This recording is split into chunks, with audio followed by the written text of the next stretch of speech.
Spot TV's Frank from Dr. Zhivegas, baby. From his energetic personality to his wild style and unmistakable look, Frankie Muriel has personified himself as social royalty in St. Louis. For a decade and a half, he and his band Dr. Zhivegas have been selling out venues all over the country. So what makes this guy tick? And how does he keep doing it year in and year out? We sat down at his home in Dogtown to get some answers to some of these burning questions. So 1995, you got 4 members of the band. You guys decide to start Dr. Zhivegas. Here we are, 16 years later. It's crazy, man. Did you guys envision this happening? No, I mean, Zhivegas started out of frustration in our other bands. We thought we'll just get together, have some fun, play some jams that, nobody cares. It'll just be a good time. And then it just turned into this thing, and it blew up immediately. I've always wondered, what is Dr. Zhivegas? I've heard you're a cover band, a faux heavy metal band, and my favorite one was the Spinal Tap of disco. There you go. So how would you describe what Dr. Zhivegas is? I don't know, who knows what it is now. It is something different to everybody, and I think that's why it works, We're a rock band, but we play dance music, so that's confusing there.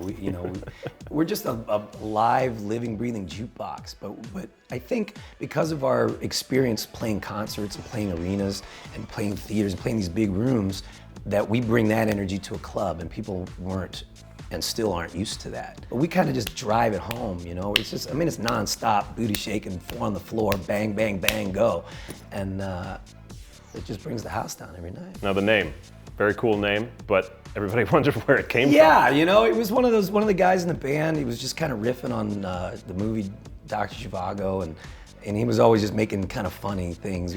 And he just made a joke one day, and we just all thought it was hilarious. We didn't think we'd be doing it more than a couple of months, man. And it's like, bands don't stay together 4 or 5 years for a good run. And this one's going into 15, 16. It's crazy. Now, this is the only job you've ever worked, correct? Correct, yeah. I've always wanted to play music. I've been playing in clubs since I was 16. And I've been around the world doing this stuff, man, and there's nothing like it. You went to Hazelwood West? Hazelwood West, yep. Wildcats, man. Now, were you in music there, or did you do theater? Yeah, I was like in music all day, man. I was one of those guys. I was like in stage band, jazz band, choir. I played whatever they needed something, I was there, And my teachers were really cool because I played in clubs at night. I was playing guys in the mid-20s. I'm 16, and the bass player that's with me now, we've been playing together since we were 9, man. So Cub has been with me that whole time. So it was good. It developed, got to develop our abilities and our skills. Well, I rarely see you without sunglasses on. How many pairs do you have? I have about 150, 200. They rotate, but I always keep the same. When I like something, I buy 3 of everything. So because they go out of style, or they stop making them, or the very thing you love, you wear out. So I always wear the same one. You got this long rock star hair that I think probably women are even jealous of. Now, when I first saw you, when I first saw you, it was straight. Now it's curly. How do you judge what to do? It's always been kind of wavy, and it was, all that process. There was years in the '90s where you had to flat iron that stuff, you just. Do you have a flat iron? Oh yeah, you go. It takes forever, but you do it. And then, do you have a man bag you carry around? Many. I was in Vegas. I was cracking up because they did a feature on what's in your bag, and it was usually for female entertainers and stuff. So they stuck me in there. Yeah, I got a weakness for man bags, I guess.